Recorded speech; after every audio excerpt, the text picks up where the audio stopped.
Hello दोस्तों, कैसे हैं आप सभी। उम्मीद करता हूँ आप सभी बहुत ही अच्छे होंगे। तो आज का वीडियो क्लास 12th स्टूडेंटों के लिए बहुत ही खास होने वाला है, क्योंकि बहुत से ऐसे स्टूडेंट हैं जिन्होंने हमें कमेंट किया था कि सर न्यूमेरिकल पर भी वीडियो लाइए। तो जानते ही होंगे आप, हालांकि आप जानते ही होंगे कि फिजिक्स और केमिस्ट्री दोनों का हमने न्यूमेरिकल का एक सीरीज स्टार्ट किया है, जिसमें हमने आपको कहा है कि जितने भी आपके फिजिक्स के 5 नंबर वाले, 3 नंबर वाले और 2 नंबर वाले प्रश्न हैं, उन सभी को हम कराएंगे। और केमिस्ट्री का भी जो 5 नंबर, 3 नंबर और 2 नंबर वाले प्रश्न हैं, उसको भी हम कराएंगे। तो हालांकि तीनों पर, फिजिक्स और केमिस्ट्री दोनों पर हमने 5 नंबर और 2 नंबर और 3 नंबर वाले पर वीडियो बना दिया है, ठीक है। अब केमिस्ट्री पर भी 2 नंबर और 3 नंबर वाले पर वीडियो बना दिया है। 5 नंबर वाले जो बचे हुए हैं उसको हम आज के इस वीडियो में करा रहे हैं। तो डिस्क्रिप्शन बॉक्स में फिजिक्स और केमिस्ट्री का न्यूमेरिकल का एक लिंक मिल जाएगा, तो उससे जाकर आप न्यूमेरिकल की भी तैयारी कर सकते हैं। और न्यूमेरिकल कहने की कोई जरूरत नहीं है कि कितना इंपॉर्टेंट है आपके बोर्ड एग्जाम के लिए। तो मैं यही कहूंगा, न्यूमेरिकल पर विशेषकर ध्यान दे दीजिएगा। यदि आपने न्यूमेरिकल पर ध्यान दिया तो यूं ही आपका अच्छा नंबर आ जाएगा, क्योंकि अदर चीज तो लोग तैयार कर ही देते हैं, पर न्यूमेरिकल ज्यादातर स्टूडेंटों से नहीं हो पाता है। और वही हम सिखाने का और बताने का प्रयास आज के इस वीडियो में हम करेंगे। तो चलिए हम समझ लेते हैं। देखिए, हमने लिख दिया क्लास 12 केमिस्ट्री VBI क्वेश्चन 2024, और यहाँ पे हमने एक क्वेश्चन ले लिया है। ये आपके बोर्ड एग्जाम में 4 अंक में पूछे गए हैं, 4 नंबर में पूछे गए हैं। हालांकि आप कह रहे होंगे सर 5 नंबर वाला वीडियो में आप 4 नंबर वाले क्यों करा रहे हैं। देखिए, बात यह है कि 5 नंबर वाले आपके बोर्ड एग्जाम केमिस्ट्री में तो पूछा नहीं गया है कोई क्वेश्चन, ठीक है। मैंने लगभग देखा कहीं कहीं एक पूछ लिया गया है, वरना नहीं पूछा गया है। ज्यादातर 4 नंबर वाले पर ही न्यूमेरिकल आपसे पूछा गया है। तो 4 नंबर वाले हम केमिस्ट्री में देखेंगे। फिजिक्स में 5 नंबर वाला कराया गया है, तो 5 नंबर वाला है उसमें हम देखेंगे। तो समझ लेते हैं, एक क्वेश्चन हमने बहुत ही इंपॉर्टेंट ले लिया है। नीचे आपको क्वेश्चन भी दिखाई दे रहे होंगे। तो यहाँ पे क्वेश्चन है कि 72 ग्राम जल में 92 ग्राम एथिल एल्कोहल के मिश्रण में दोनों का मोल प्रभाव ज्ञात कीजिए। 2015 में 19 में क्वेश्चन पूछा गया है। देखिए, ऐसा भी मैं हर वीडियो में कहता हूं, ऐसा आपको बिल्कुल नहीं समझना है कि 15 और 19 में ही ना पूछा गया है, ऐसा नहीं है। इस प्रकार के क्वेश्चन बहुत सारे पूछे गए हैं। अब जरूरी तो नहीं कि मैं सब कुछ कराऊं। एक टाइप का क्वेश्चन आप सीख लीजिए कि किस प्रकार करना है, और उसके बाद प्रैक्टिस कीजिए अपना। अगर मेहनत आप स्वयं नहीं करेंगे तो बिल्कुल होने वाला नंबर अच्छा नहीं आ पाएगा। मेहनत तो आपको करना ही पड़ेगा, समझ रहे हैं ना। तो देखिए, यहाँ पे सबसे पहले जो दिया है इसको हम एक बार और पढ़ लेते हैं, उसके बाद हम हल करेंगे। कह रहा है कि 72 ग्राम जल और 92, ठीक है, 92 ग्राम एथिल एल्कोहल के मिश्रण में दोनों का मोल प्रभाव ज्ञात कीजिए। दोनों का कह रहे हैं, दोनों मतलब एक है जल का भी मोल प्रभाव ज्ञात करना है और एथिल एल्कोहल का भी मोल प्रभाव ज्ञात करना है। यह आपका लक्ष्य है। तो हमने न्यूमेरिकल सॉल्व कराते समय मैंने आपको 2 ही बातों का विशेषकर ध्यान देने को कहा है। सबसे पहला कि आपको इस क्वेश्चन में किसका मान ज्ञात करने को कहा है, ये आपको पहले पता लगाना है। तो ये तो हमने पता लगा लिया, दोनों का मोल प्रभाव ज्ञात कीजिए। इसका मतलब एथिल एल्कोहल का भी मोल प्रभाव ज्ञात करना है और जल का भी मोल प्रभाव ज्ञात करना है। तो ये तो हमारा टारगेट पता चल गया। दूसरा हमने कहा था कि क्वेश्चन में क्या वैल्यूएबल पॉइंट है, क्या वैल्यू इस क्वेश्चन में दिया गया है, उसको हम पहले दिया है करके नीचे लिखते हैं। तो वही काम हम सबसे पहले करेंगे। सबसे पहले हमने हल लिख दिया है, तो हल लिखने के बाद हम लिखेंगे दिया है। अब क्या दिया है उसको हम लिखते हैं। तो देखिए, दिया है 72 ग्राम जल और 92 ग्राम 92 ग्राम एथिल एल्कोहल के मिश्रण। तो देखिए, जो जल है और ये क्या है, एथिल एल्कोहल है। तो देखिए, जो ऐसे भी हम समझ लेते हैं, जैसे जल यहाँ पे क्या है, विलेय है, और ये क्या है, विलायक है। ऐसा क्यों, कैसे हमने कह दिया। तो एक पहले के जैसे, तो अभी तो ये नहीं है, अभी तो विलेय विलायक का परिभाषा ये है कि मतलब जिसमें जो घुल जाता है, ठीक है, वो क्या होता है, विलेय होता है, और जो अपने अंदर घुलाता है वो विलायक होता है। बट ऐसे पहले थोड़ा सा अलग परिभाषा था। अलग ये था कि जिसकी मात्रा अधिक वो है विलायक और जिसकी मात्रा कम वो है विलेय। जैसे यहाँ पे जल की मात्रा है कम और इसका एथिल एल्कोहल का मात्रा है 92 मतलब अधिक है, तो इसका मतलब एथिल एल्कोहल विलायक हुआ और जल क्या होगा, विलेय होगा। ठीक है, तो इसका मतलब विलेय का मान दिया है तो हम वही लिखेंगे कि विलेय क्या होगा, जल होगा, तो विलेय को H2O, H2O मतलब जल ही है ना, तो विलेय का ये भार दिया है, तो विलेय का भार कितना दिया है 72 ग्राम, तो ये हमने लिख दिया। उसके बाद जैसे हमने जल का भार ज्ञात किया ना, जल का हम अणु भार भी ज्ञात कर लेते हैं। वो क्यों हम ज्ञात कर रहे हैं आपको समझ में आएगा। तो यदि हम अणु भार इसका ज्ञात करें, अणु भार, तो यदि हम अणु भार ज्ञात करें तो अणु भार ज्ञात करने को बहुत से ऐसे स्टूडेंट हैं जिनको पता होगा, नहीं पता है तो मैं आपको बता दे रहा हूं। जैसे कि हाइड्रोजन है ना, तो हाइड्रोजन की यहाँ पे संख्या कितनी है, 2 है, तो पहले हम 2 लिखेंगे। हाइड्रोजन का परमाणु द्रव्यमान कितना होता है, 1 होता है, तो 1 लिखेंगे। ठीक है, और हम इन दोनों में गुणा करा देंगे, समझ रहे हैं, संख्या और उसके बाद उसके परमाणु भार से गुणा करा देंगे और उसके बाद फिर से प्लस देंगे। फिर से दूसरा यहाँ पे परमाणु कौन है, ऑक्सीजन है, तो ऑक्सीजन का संख्या कितनी है, तो 1 है, 1 ही है ना ऑक्सीजन, और उसके बाद इसका परमाणु भार कितना होता है, 16 होता है, तो 16 लिख देंगे। अब हम इनका अगर सॉल्व करें तो 2 एकम में 2 और प्लस 16 इक्वल टू 18, तो इसका मतलब जो अणु भार आया, जल का जो अणु भार आया वो कितना आ गया, 18 आ गया। बात समझ रहे हैं, पहले हमने जो जल है उसका भार निकाल लिया, फिर से अणु भार हमने निकाल लिया। जब ऐसा हमने कर लिया तो हमारा टारगेट क्या है, मोल प्रभाज ज्ञात करना। तो मोल प्रभाज ज्ञात करने के लिए हम सबसे पहले इसी जल का ही हम मोलों की संख्या ज्ञात कर लेते हैं, क्योंकि बिना मोलों की संख्या ज्ञात किए हम मोल प्रभाज जल का नहीं ज्ञात कर पाएंगे। तो पहले हम इसी का मोल प्रभाज ज्ञात करते हैं, तो हम लिखते हैं जल का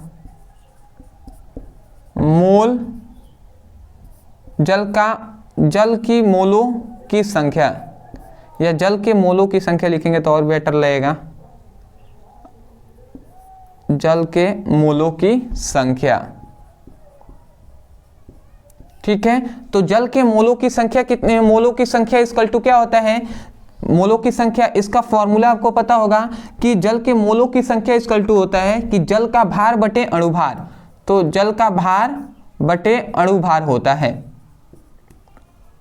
ठीक है, जल का भार बटे अणु भार, इसीलिए हमें पता था कि अणु भार की आवश्यकता मोलों की संख्या में पड़ेगी, इसीलिए हमने ज्ञात कर लिया। बात समझ रहे हैं, अब लिखेंगे मोलों की संख्या, एक एक स्टेप बाय स्टेप आप समझते जाइएगा।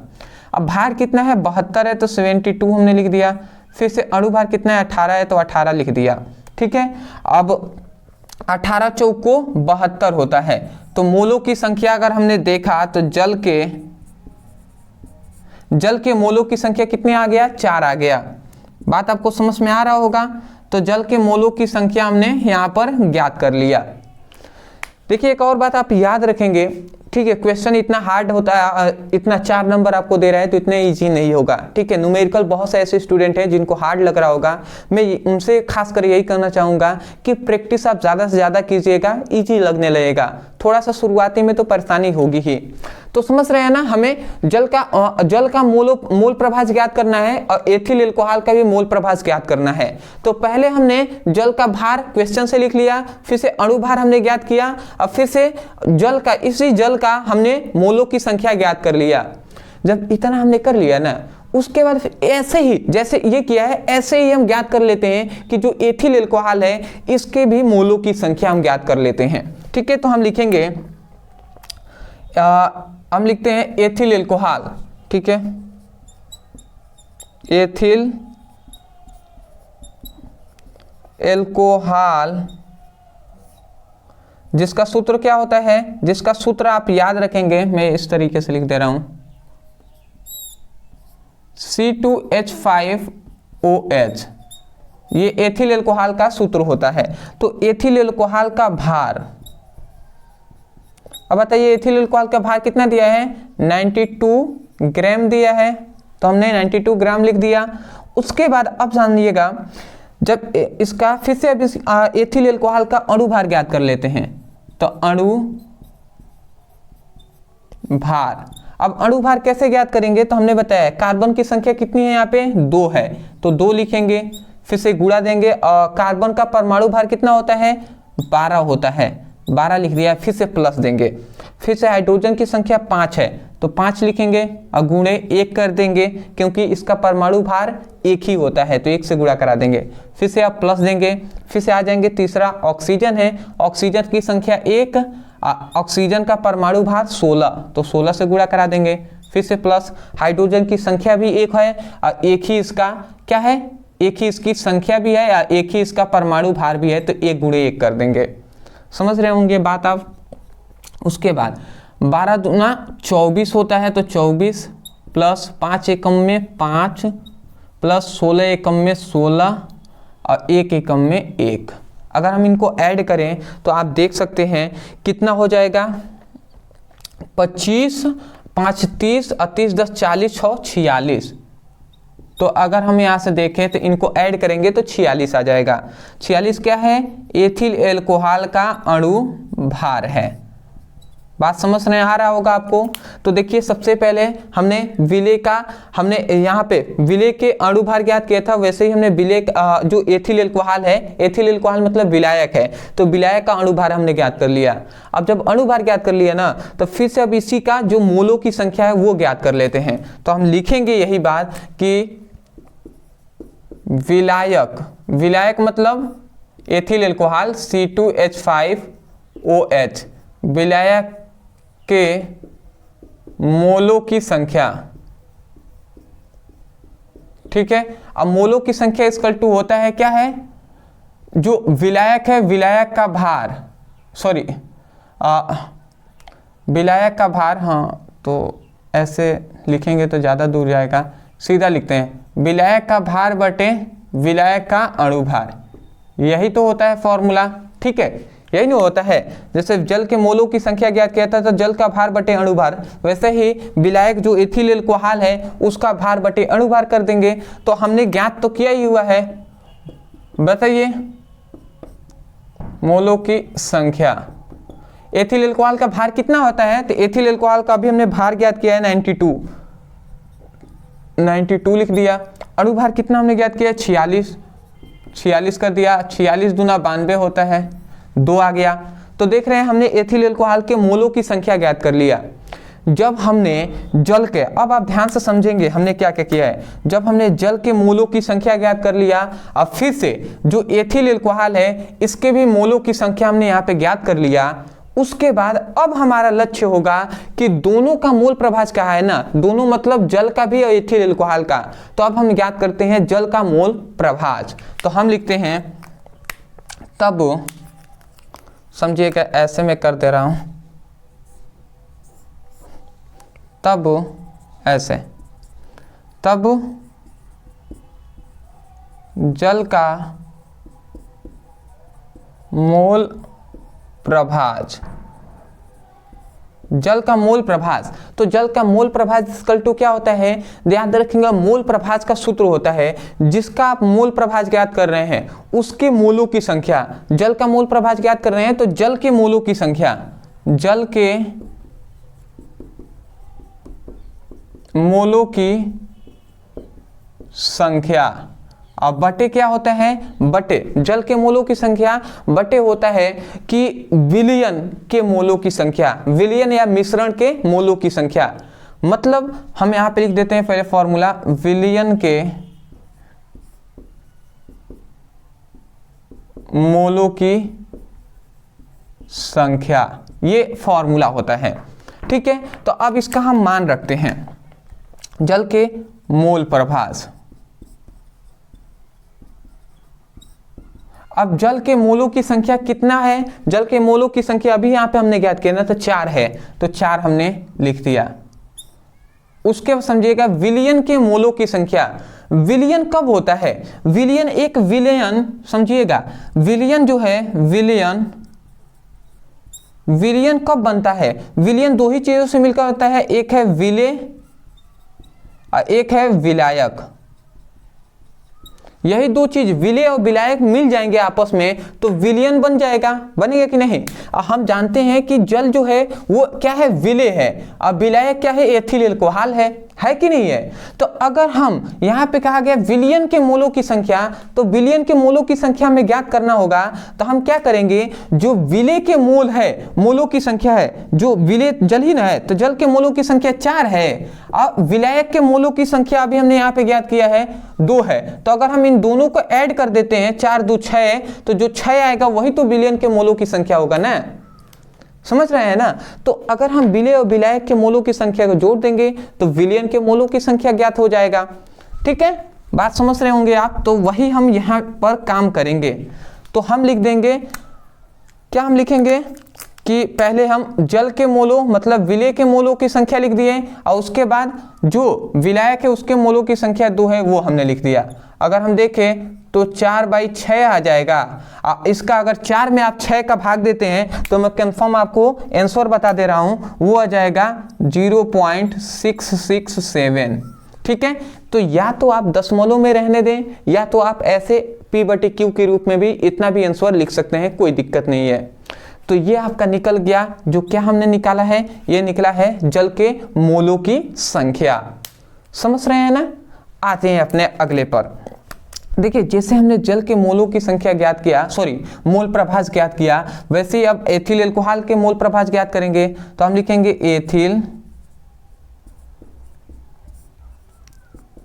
अल्कोहल का मोल प्रभाज, एथिल अल्कोहल का मोल प्रभाज। अब मोल प्रभाज हम ज्ञात करेंगे तो देखिए हमें फॉर्मूला पता है। ठीक है, हमें क्या फॉर्मूला पता है, मैं नीचे ही लिखूं तो बेटर रहेगा क्या। चलिए, फॉर्मूला आप तो लिख ही दिए हैं हमने।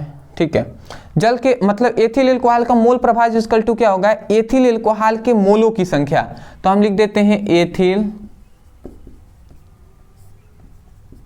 अल्कोहल की मोलों की संख्या। आपको दिखाई दे रहा है ना, जस्ट अ सेकेंड, नहीं थोड़ा सा तो दिक्कत है। ठीक है, मैं इधर ही लिख दे रहा हूं। ठीक है, कोई दिक्कत नहीं है जी। आप समझ रहे होंगे, जैसे कि जल के मोल प्रभाज हमने ज्ञात किया तो जल का मोलों की संख्या लिखा ना, वैसे ही इधर हम लिख दे रहे हैं मोलों की संख्या। मोलों की संख्या, तो मोलों की संख्या मतलब एथिल अल्कोहल के मोलों की संख्या, अब बटे विलियन के मोलों की संख्या, विलियन के मोलों की संख्या। बात समझ रहे हैं। तो अगर हम इस पर अगर फॉर्मूले पर रखें तो मोल प्रभाज इक्वल टू क्या आएगा, मोल प्रभाज। अब मोल प्रभाज इक्वल टू, देखिए यहाँ पे एथिल अल्कोहल के मोलों की संख्या है ना, एथिल अल्कोहल के मोलों की संख्या कितनी है, 2 है, तो 2 हमने लिख दिया। और उसके बाद विलियन के मोलों की संख्या, तो विलियन मतलब विलायक क्या कितने हैं, 2 है, और फिर से विलेय जो जल है इसका क्या है, 4 है। दोनों को ऐड कर देंगे तो कितना आएगा, 2/6 आएगा। अब फिर से अगर हम 2 में 6 का अगर भाग देते हैं तो मैं आपको आंसर बता दूं कितना आ जाएगा, आपका 0.333 आ जाएगा। ठीक है, 0.333 आ जाएगा, ये आपका आंसर हो जाएगा। आप भाग देकर देख सकते हैं। ठीक है, अब इतना समय नहीं है कि मैं आपको भाग सिखाऊं, तो समझ रहे हैं। तो देखिए यहाँ पर हमने एथिल अल्कोहल के भी मोल प्रभाज हमने ज्ञात कर लिया है। तो देखिए बात ये नहीं है कि मैं गुणा भाग आपको सिखाने नहीं आया हूं, मैं आपको ये सिखाने आया हूं कि देखिए क्वेश्चन अगर आपसे 5 नंबर में पूछा गया तो क्वेश्चन ऐसे ही होते हैं। ये भी हार्ड नहीं, इससे भी बहुत ज़्यादा हार्ड हैं और बहुत तरीके से घुमा सकते हैं क्वेश्चन। अभी तो बहुत ही ईजी वे में हमने आपको क्वेश्चन समझाया है।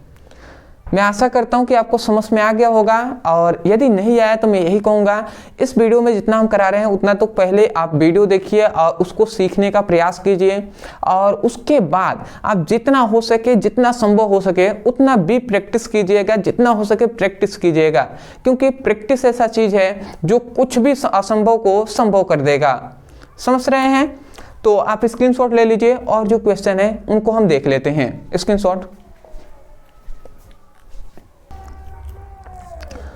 आशा करता हूं दोस्तों आपने अच्छे तरीके से स्क्रीनशॉट ले लिया होगा। तो अब हम देख लेते हैं अपने अगले प्रश्न को।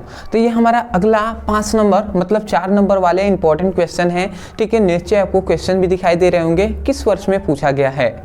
तो समझिएगा इस टाइप के बहुत सारे क्वेश्चन पूछे गए हैं आपके बोर्ड एग्जाम में। हम समझ लेते हैं। पहला कह रहा है कि 9 ग्राम ग्लूकोज मतलब जिसका सूत्र होता है C6H12O6 को 5000 ग्राम जल में घोला गया। ठीक है, 1.013 बार दाब पर विलियन का क्वथनांक ज्ञात कीजिए, जहां जल के लिए Kb का जो मान दिया है वो 0.52 K मतलब केल्विन किलोग्राम प्रति मोल है। ठीक है, तो ये आपका क्वेश्चन है। अब देखिए क्वेश्चन में जो कुछ भी दिया है उसको सबसे पहले हमने यही कहा ना कि आपको लक्ष्य पता होना चाहिए। लक्ष्य आपका पता चल गया। क्या कह रहा है यहाँ पे? कह रहा है कि विलियन का क्वथनांक ज्ञात कीजिए। तो विलियन का क्वथनांक हमें ज्ञात करना है। और दूसरी बात ये भी हमें पता करना है कि किसका मान कौन कौन सा है। जैसे यहाँ पे कहा गया कि 9 ग्राम ग्लूकोज को, ठीक है, 5000 ग्राम जल में घोला गया। तो ग्लूकोज को जल में घोला गया है, इसका मतलब ग्लूकोज क्या है? विलेय है, और जल क्या है? विलायक है। ये भी बात हमें पता चल गया। समझ रहे हैं? तो सबसे पहले हम यही सब लिखेंगे। हम लिखेंगे हल लिखेंगे। हल में हम क्या लिखेंगे? सबसे पहले हम लिखेंगे दिया है। अब क्या क्या दिया है इसको हम समझ लेते हैं। यहाँ पे कहा गया 9 ग्राम ग्लूकोज को, ठीक है, 5000 ग्राम जल में घोला गया। तो 9 ग्राम ग्लूकोज है ना, तो ग्लूकोज मतलब क्या है? विलेय है। तो हम यही बात लिखेंगे कि विलेय का यहाँ पे क्या दिया है? विलेय मतलब ग्लूकोज है जिसका सूत्र C6H12O6। तो ग्लूकोज का जो भार दिया है, ग्लूकोज के भार को स्मॉल w से हम दर्शाते हैं, तो वो कितना है? 9 ग्राम है। तो 9 ग्राम हमने लिख दिया। उसके बाद कहा जा रहा है कि 5000 ग्राम जल में घोला गया है। ठीक है, तो 5000 ग्राम में जल में घोला गया है ना, तो उसको भी हम लिख लेते हैं। ये विलायक है, तो विलायक का भार। अब जो विलायक का भार है ना, विलायक कौन है? जल है। तो इसके भार को हम कैपिटल W से लिखते हैं, प्रदर्शित करते हैं। तो विलायक का भार कितना है? 5000 ग्राम है। ये हमने लिख दिया। उसके बाद हमें एक और चीज की जरूरत पड़ेगी विलियन का क्वथनांक ज्ञात करने के लिए, जो है कि जो ग्लूकोज है ना, मतलब जो विलेय है, तो विलेय का हमें अणुभार भी ज्ञात करना पड़ेगा। तो विलेय का अणुभार,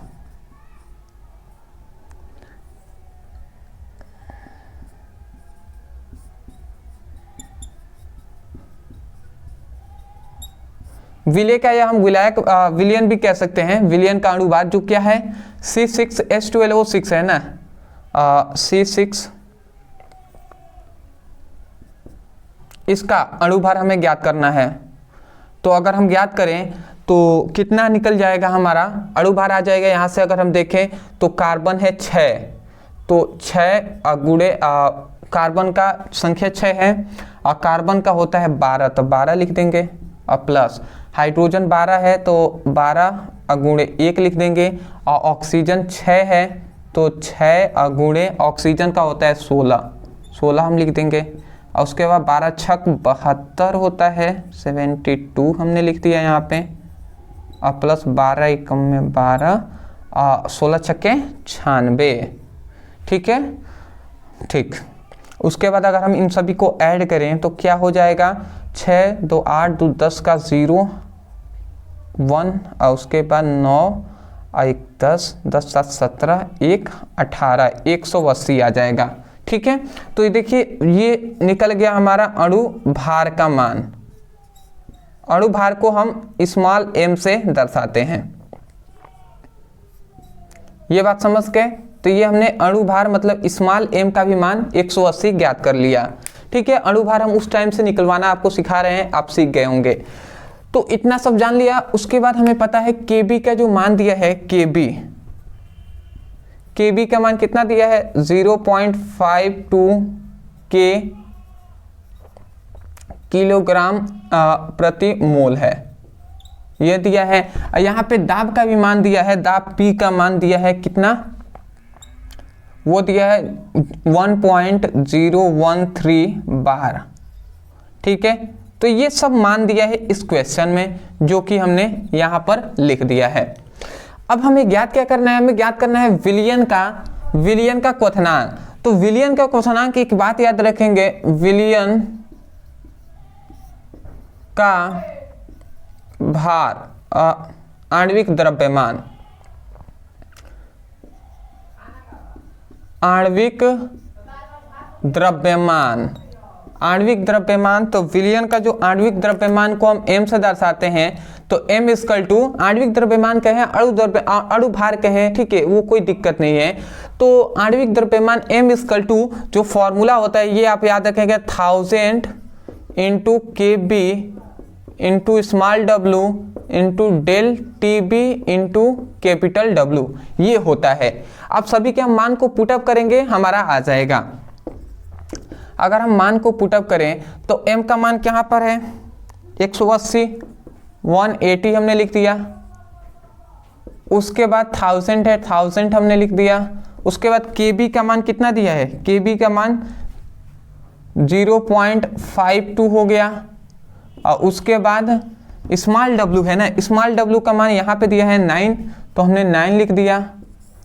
ये डेल TB यही तो है विलियन का क्या है, क्वथनांक है। और इसी का मान हमें TB का मान ज्ञात करना है। और W का कैपिटल जो W है, विलायक का भार है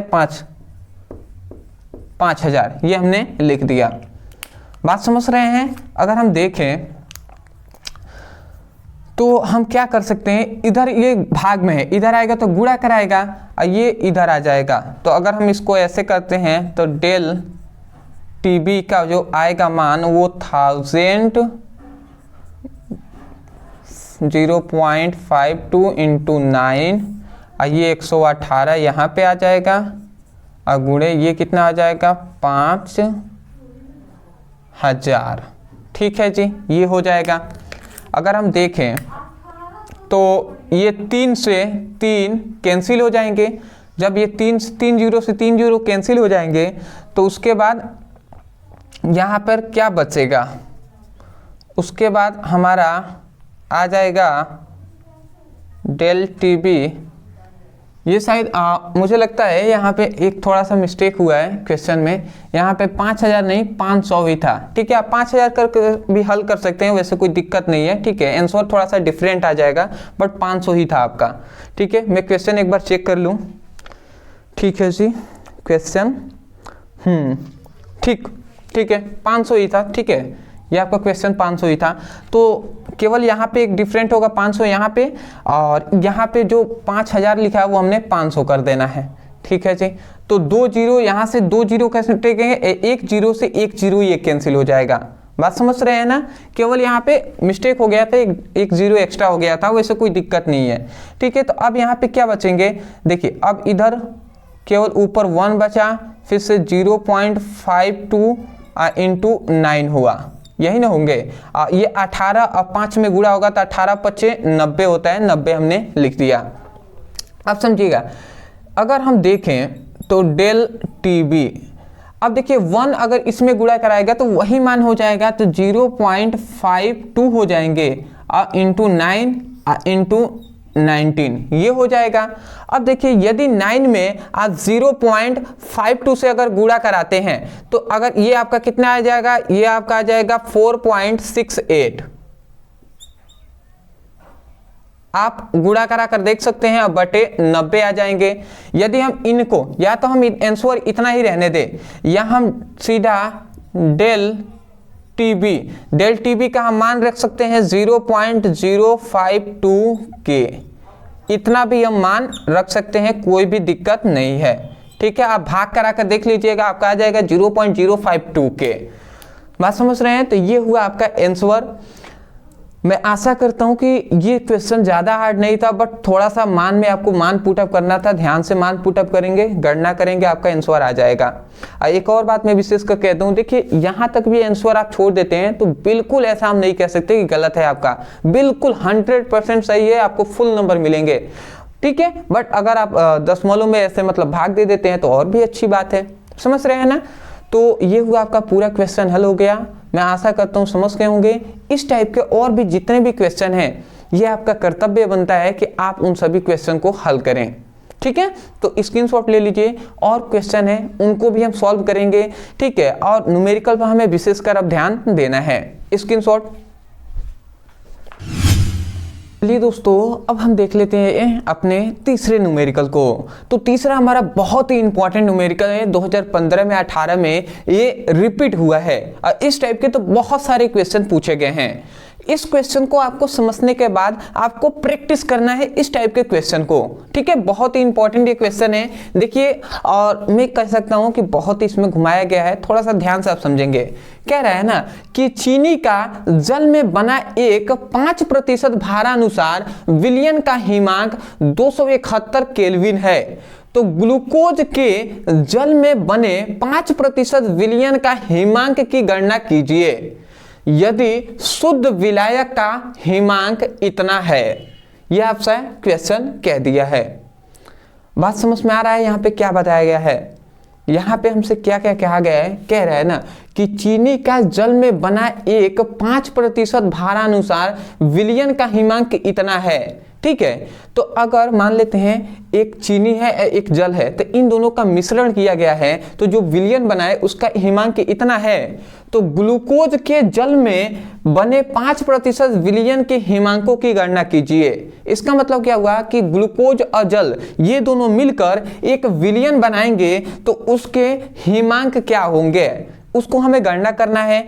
ठीक है, और दूसरा इसमें कह रहा है ना, एक बात कह रहा है कि चीनी का जल में बने एक 5% भारानुसार, और यहाँ पे भी देखेंगे ग्लूकोज के जल में बने 5% विलयन का हिमांक। ये 5% क्या दे रहा है? ये दे रहा है कि चीनी की मात्रा क्या है? 5% है विलयन में, और यहाँ पे ग्लूकोज के जल में बने 5% विलयन का हिमांक की गणना कीजिए। इसका मतलब ये बताया जा रहा है कि ग्लूकोज और जल का बन रहा है, तो उसमें ग्लूकोज की जो भार है, जो मात्रा है, वो 5% है।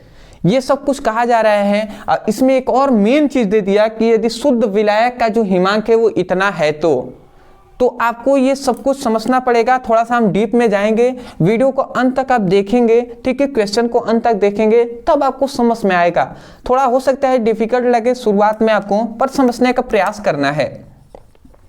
समझिएगा एक एक चीज को। सबसे पहले इस क्वेश्चन में हमें जानते हैं क्या दिया है? हमसे क्या दिया है? देखिए, ये चीनी का जल में बना एक 5% भारानुसार विलयन का हिमांक इतना है।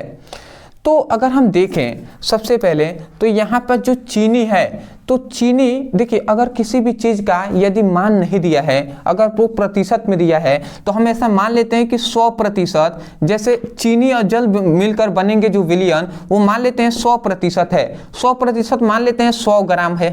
ठीक है, हम ग्राम में लेके चलते हैं, तो ग्राम है। तो इसमें कह रहा है कि अगर 100 ग्राम है एक विलयन, उसमें कहा जा रहा है कि चीनी विलेय है और जल विलायक है, और चीनी की जो मात्रा है वो 5% है। तो इसका मतलब 5 ग्राम इसमें क्या होगा? चीनी होगा, और 95% जल होगा। यही ना होगा? ठीक है, और इसी प्रकार जो ग्लूकोज है, तो ग्लूकोज में जल में बने 5%, इसका मतलब ग्लूकोज की मात्रा है 5 ग्राम, और जल की इसमें भी मात्रा है 95 ग्राम जो जल है। बात समझ रहे हैं? तो यही बात आपको समझना है। ठीक है, तो अब आपको सीधा मैं मेन पॉइंट पे लेकर चलता हूं और समझने का प्रयास करना है। सबसे पहले हमें गणना क्या करेंगे? हम गणना करेंगे चीनी के विलयन के लिए अणु भार। देखिए, हमें एक फॉर्मूला पता है।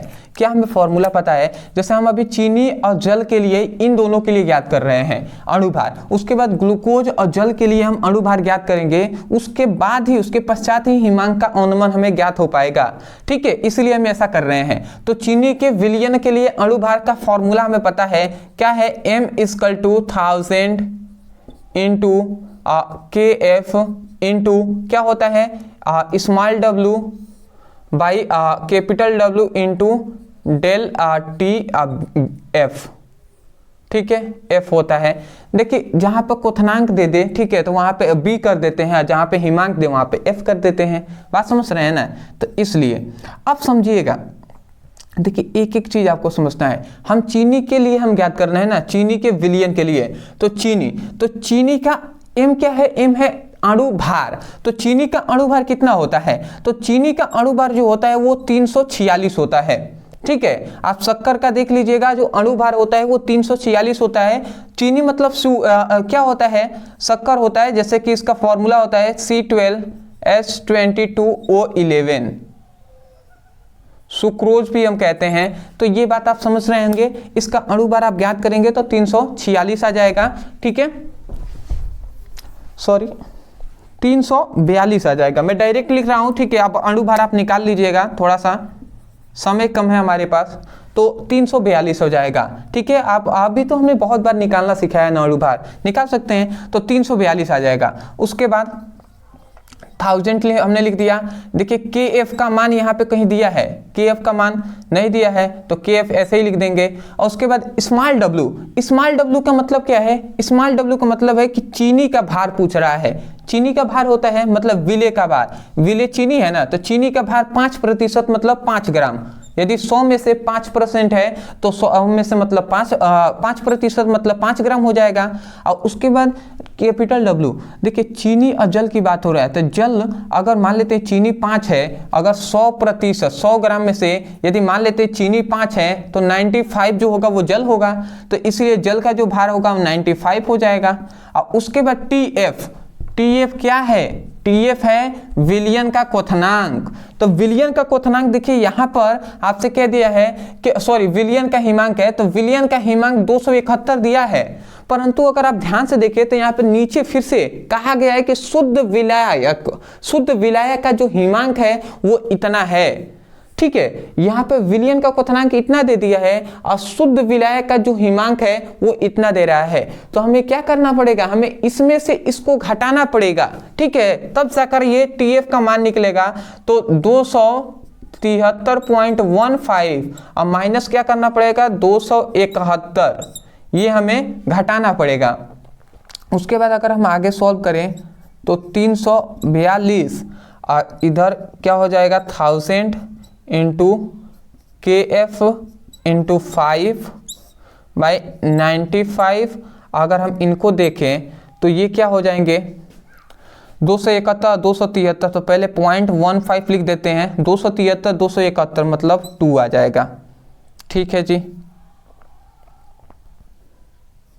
2 हमने 2.14 आ जाएगा। तो देखिए अभी तक हमने केवल ये हमने ज्ञात किया है। एक एक बात को समझेंगे, आपको अंत में आपको पूरा डिटेल में समझ में आ जाएगा। ठीक है, तो देखिए चीनी और जल के लिए हमने विलयन के लिए अणुभार ज्ञात किया, तो अणुभार के लिए फिलहाल हमने इतने पर ही समीकरण फर्स्ट दे देते हैं। ठीक है, उसके बाद अब देखिए एक और कह रहा है यहाँ पे कि ग्लूकोज के जल में बने 5% विलयन का हिमांक ज्ञात कीजिए। तो अब ग्लूकोज के ग्लूकोज